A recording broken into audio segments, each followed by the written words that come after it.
How's it going, guys? It's Mr. Lone Wolf, and yeah, back with a bit more Mudcraft, I was going to say. Roadcraft, even. Would be the better one. Yeah, I'm on the second map now.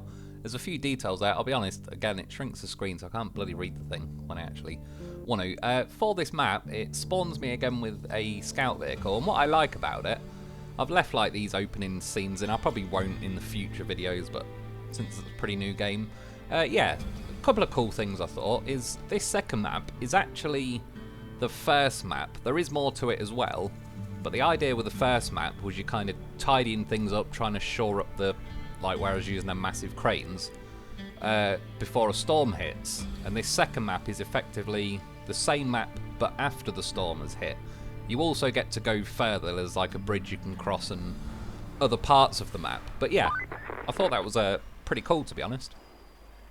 So yeah, spawned back with the Land Rover, and just to the kind of right of where I was there would be where I was using those massive cranes yesterday to load like concrete plates into the kind of where the water meets the docks. So some of this is kind of like quite heavily edited. There's quite a lot to fit in. That's what she said. The other thing is, for some reason, I'll figure out eventually that when I render a video or upload it to YouTube, it's like 3 minutes per minute. I did a 24-minute video, well, it's more than that. I did a 24-minute video the other day. It took an hour and 40 minutes just to upload it.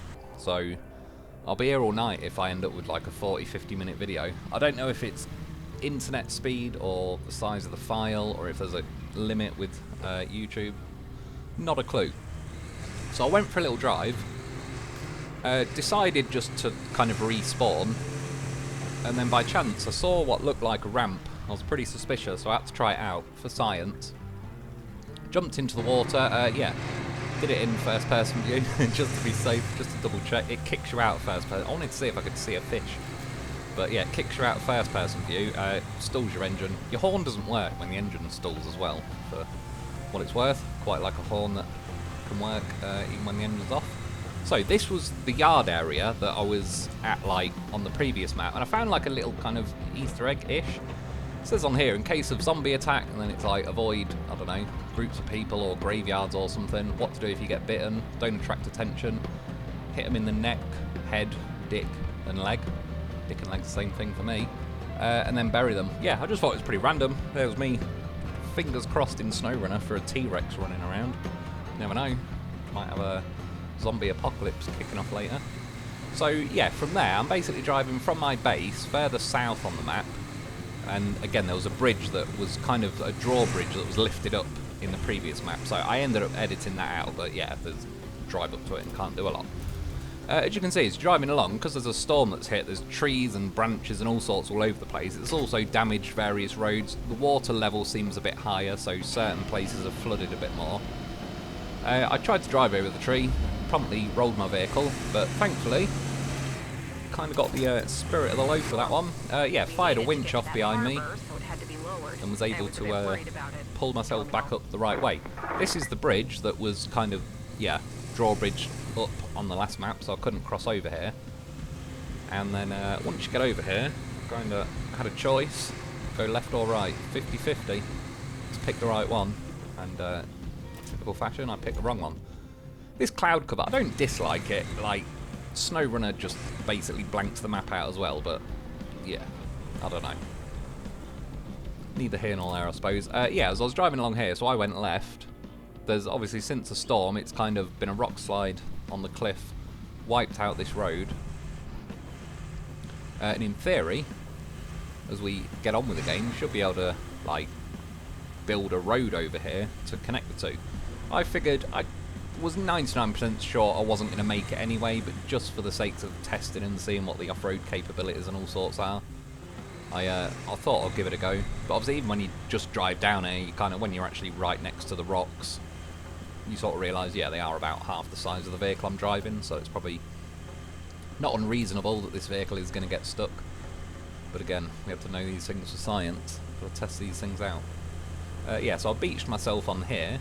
One thing that was quite cool though, you've got recovery areas, and kind of as I've drove past here, it's spawned that as a recovery area just before the bridge, which was pretty cool. Otherwise, I just have to respawn like effectively at the beginning of the map and drive all the way down again. I was willing to take the chance, but nonetheless, I think it's pretty cool that it was like that. And yeah, by the way, as for colour, because my first couple of videos were completely washed out, I can promise you now it was not me. It's this stupid DaVinci Resolve. I don't know why. I import videos and they go from complete nice vibrant colours to a washed out version, and then I think as of yesterday I import the videos, exact same videos, captured exactly the same way, imported exactly the same way, and now they're all bright and colourful. So God knows what it was up to, but thankfully it's fixed, because I did find there's like a colour wheel and all sorts of colour boosting you can do. It was pretty much like DaVinci drains all the colour out of it and then offers you the solution to fix it, but then I'd have to go and learn 18 different settings for colour temperature and hue and contrast and all sorts, but thankfully, for whatever reason, it just imports them now as I recorded them in full crispy colour, which is nice. Just back there, by the way, while I was yapping, I think I ran over some rocks. What was kind of odd, but I'm not complaining, was I was able to winch to a rock, which was nice, because then I was able to pull myself backwards and get myself unstuck. And yeah, I'm basically heading around this second island I'm on to find a port. Again, kind of chopped up various bits, because otherwise the video would be like 50 minutes long. Kind of left in interesting bits here and there. Got stuck in some water back there. You can see, like, you haven't got a snorkel or anything at the minute. I have no idea if they'll become available in the future. So far, I've not seen like an ability to upgrade, but what it's saying is if you can own like rusty versions of vehicles, but then you can also get brand new versions of vehicles, and it's not just the paint that's improved, it's like the actual vehicle has better statistics as well. So there may be various vehicles down the line that essentially have a snorkel and you can drive through slightly deeper water than what this is currently letting me do. So I made it to the port. Objective complete. There's a big fat boat pulling up, which I don't have to interact or do anything with that boat today, but it was only yesterday, I think, in that video that I was saying with those giant cranes, like, you may get in the future where a boat pulls up and you can unload or offload vehicles, which, yeah, it's looking quite likely. It wasn't literally today, but it's getting there. Oh yeah, for what it's worth as well, later in the video, like, I'm building roads and stuff. Well, actually, it's a bit of a stretch.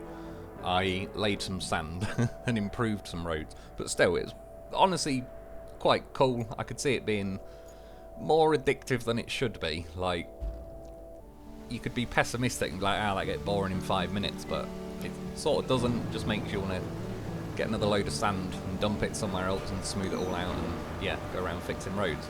So, first mission when I was here, I had to clear the route of these cargo containers. There was 3 of them. I just edited ahead, because what I did with the first cargo container was like take it all the way to the end of this big yellow box.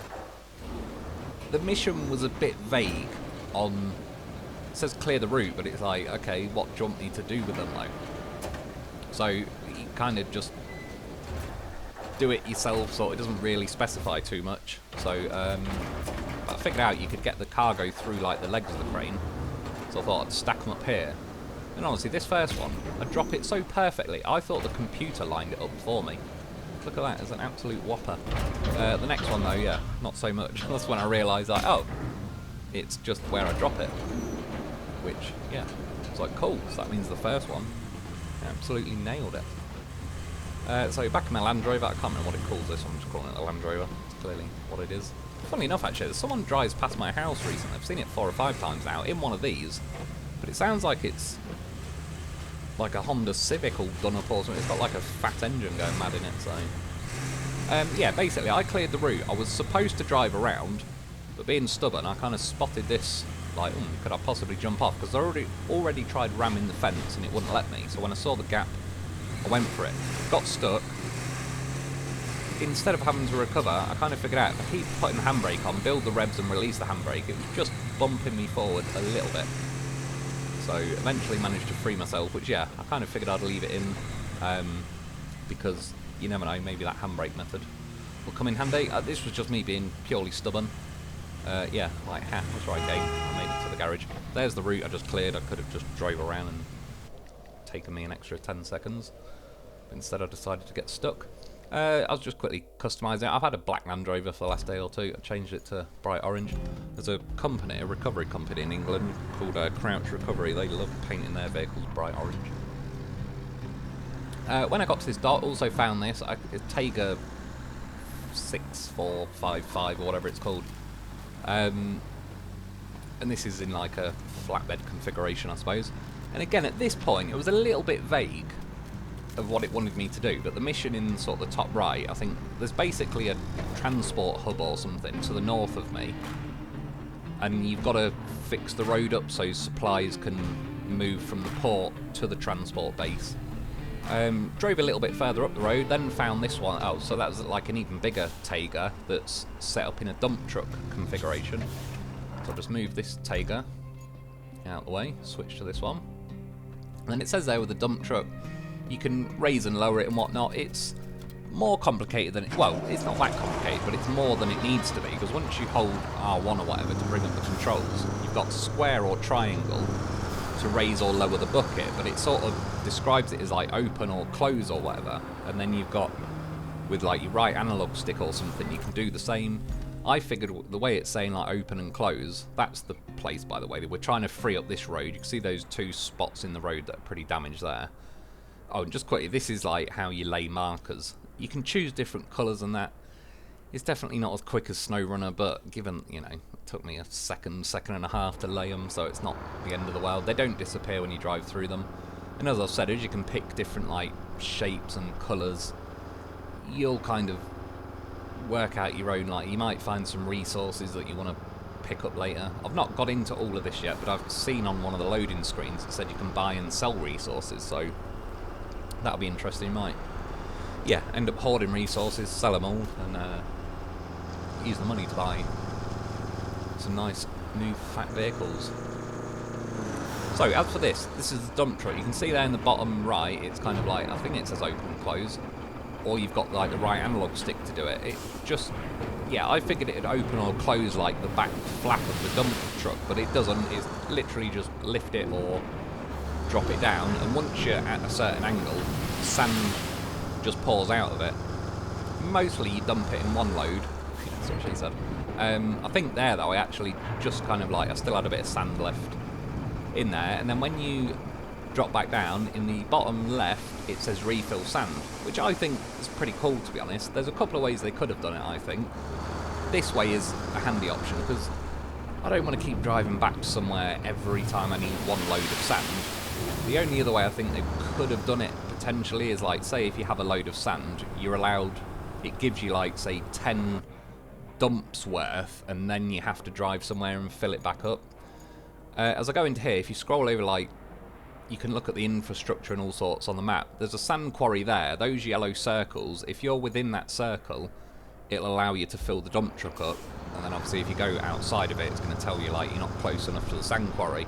So yeah, I think that's a pretty cool workaround in the scheme of things, because again, I want to do more, you know, road building and laying, less kind of like, oh god, now I've got to go drive back to just get another load of sand. So I do think that's a pretty cool idea. Another thing that I thought was quite handy is, again, I'm on the second map. The first map I've got like a crane, these vehicles to be honest, a crane, that plough thing, and the Land Rover and all that. It's kept them on my first map. I said yesterday, like, I may have to recover all of them if I move to a new map. What it seems it's doing is you've got rusty versions of vehicles and you're not allowed to sell them. So now I've moved to the second map, it's basically given me another K700, I think this one's called like the L34 or something, I just keep calling it the K700. I've got another Land Rover, I've got another crane vehicle like the little one, and then on this one I've also got some new vehicles like those Taygas. So yeah, you can't sell the rusty vehicles, so it's just basically giving you a version of the vehicles you need on each map without having to keep faffing around like recovering them all. And I like that, because if I now go back to my first map, all my vehicles are where I last parked them, and I like that. And yeah, that's how they've circumvented, like, you can't just keep spawning more vehicles on a different map and sell them, because it won't let you sell the rusty versions. You can buy brand new versions of the vehicles, but obviously you've spent your money, so if you sell it, you sell it. So yeah, that's kind of how they worked around that, which again, yeah, I think worked out pretty cool. So, I've been dumping loads of sand over these particular patches that are pretty badly damaged that later I'm going to have to get AI vehicles to drive along here and they would just get stuck in that mud. And yeah, you can kind of see, drop a load of sand, put this thing into like sand pushing mode or whatever it is called. It's got a few different modes like asphalt destroying mode and marching mode. For what it's worth, if you go into marching mode it lifts the bucket up, but it'll take low range off. At the minute it's locked in low range, but if you go into the marching mode it takes that off and it's more for, you know, travelling distance, which is quite handy. So yeah, it was taking a few passes to go over this, which is fine. Like the first time I drove over them it mostly smoothed the sand out, and I'm sure I've not got to lay in the tarmac and everything on top of it, but I assume like you could do one pass with this thing, and there's going to be a bit of a hump in the middle of the road where you like initially dump the sand. If you keep doing a couple of passes, you'll probably end up making like a pretty damn smooth, well-built road. So yeah, again, there's kind of, it seems to get it done pretty quick, but if you want to go back and sort of really neaten it up, then you have that option as well, which again is pretty cool. And yeah, it's more fun than it may look. I don't know whether it looks fun or not, but yeah, it was quite enjoyable, and yeah, just pretty nice to like patch various bits of road up. I wasn't feeling bad about the game. I already felt like it was definitely better than Expeditions. I don't think it's as good as SnowRunner, but as I said to someone, unless it's SnowRunner 2, to me that's practically impossible. SnowRunner is just a goat of a game, like it's a beast. So yeah, unless you just copy and paste it, which in some ways I don't know why they haven't just made SnowRunner 2, but there is some interesting variations in this game, and some things I would say are even an improvement on SnowRunner. The maps visually look very nice. To be fair, SnowRunner did as well. The vehicles feel more weighty, they don't tip over as easily. Like with SnowRunner they used that as part of the difficulty spike, because like various vehicles tip really easily. That doesn't seem to be an issue as much in this game. Revs still feel a little bit capped here and there, but not overly so. Like, I'm not too mad about the speed I'm going in this thing. Once you actually wind up to speed and stuff like the Land Rover, it's ticking along quite nicely. But yeah, just stuff like with the map, how this is basically the after the storm version, and there's downed trees. There was a place I got a generator from on the first map. The water level in that whole area is like more flooded than it used to be. And yeah, I just find that quite cool. As you're driving around, I'm leaving like tyre tracks in various bits of road, and as you go to the bird's eye view, you can kind of see it is actually sort of adjusting the map in real time. Yeah, so I've got those roads fixed. Had to draw a line, because then this is where the AI vehicles are going to drive to deliver supplies from the port up that road to that transport hub, or whatever it was called. Again, it'd be nice if the one, when I'm actually recording voice, if the video I can see, it's the size of a playing card in the top corner of the screen. Maybe on this. Maybe I could make it bigger. Oh, I think I can. She said. I won't at the minute because I just don't want to mess with it whilst it's finally working. Yeah, and it sent two vehicles. The first one was a truck. Well, it'd be nice if they made it a little bit bigger to where you click spectate, because as you can see that I kept like, oh, nearly got it, and as it was driving along it kept taking the option away. Yeah, the first vehicle it sent was a truck, and then there's this little thing as well. I'm assuming because I painted my vehicle orange earlier that this one has also become orange, but this one isn't. It's a blue vehicle, and you can see that little truck thing in the background starts sort of lagging behind, because that's got stuck in a section of road, not completely stuck, but it's bogged down in a bit of road that you can leave it, or it's going to sort of become worse eventually. I swear he looks like he's reversing there at that point. But yeah, what another sort of cool thing I think about the game, and it obviously plays into the theme of the game, is these are AI vehicles that are driving on that route, and as that little vehicle thing is driving through the mud, it's kind of gouged out some pretty deep tracks. And if you see there in the box, it says like remaining rewards is like 200 points and 2,000 or whatever it is, and per truck I get 40 points and 400 quid or whatever it was. So there's another 5 vehicles that can go there, but each time a set of vehicles set off, they're chewing the road up a bit. So they may get through the first 2 or 3 times, but then the third time it'll say they're stuck. And if you look in the top left of the screen, there's like a red cross flashing saying route failed, which is basically telling me one of those vehicles got stuck on the way.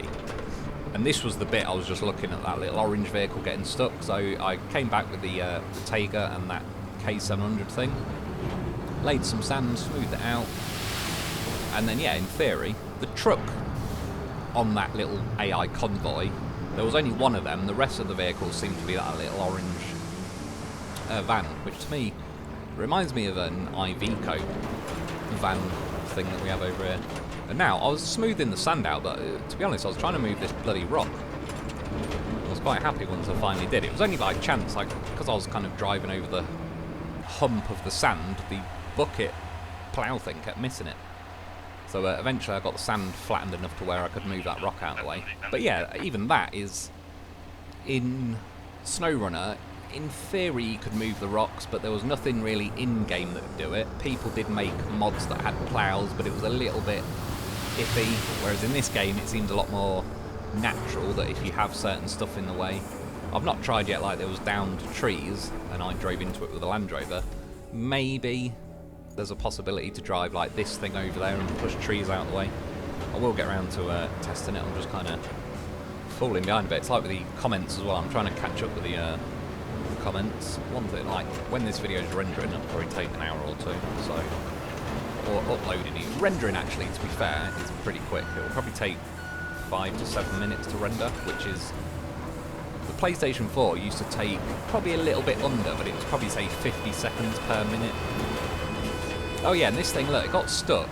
I brought sand just as I was reversing and cleared the route. It did, like, once the vehicle's stuck for a certain amount of time, it just disappears and that's when it comes up and says route failed. Yeah, if I was like 4 seconds quicker, I reckon I would have got it cleared in time. He was honking at me and I did ram him with the digger thing, so fair's fair. He might not have been happy. And was this the point? At some point, yeah, I redrew the route. I was looping round on the road. You can see my 2 vehicles kind of lit up in green. That was the Tayga and that plough. I ended up cutting the route through the dot. I wasn't sure at first if the AI is going to be just too useless to make it through this gap. But in its defence, it does follow it pretty well.